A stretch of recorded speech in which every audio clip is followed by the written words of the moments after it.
ಎಲ್ಲರಿಗೂ ನಮಸ್ಕಾರಗಳು. ನನ್ನ ಹೆಸರು ಚರಿತಾ ಎಂ. ನಾನು ಈಗ ಸಂವಿಧಾನ ಪೀಠಿಕೆಯನ್ನು ಹೇಳುತ್ತಿದ್ದೇನೆ.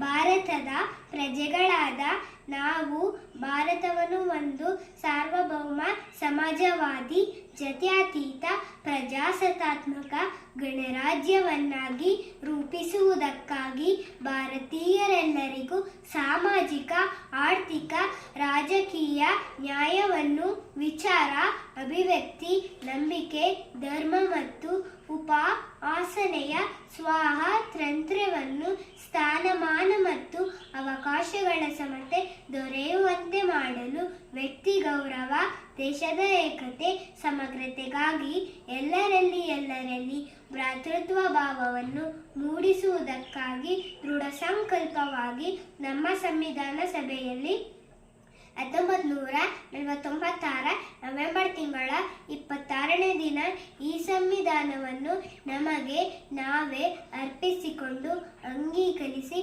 ಶಾಸನವಾಗಿ ವಿಧಿಸಿಕೊಂಡಿದ್ದೇವೆ. We are only Indians firstly and lastly. Jai Bhim, Jai Bhim, Jai Bhim. ನಮೋ ಬುದ್ಧಾಯ. ಜೈ ಭಾರತ್.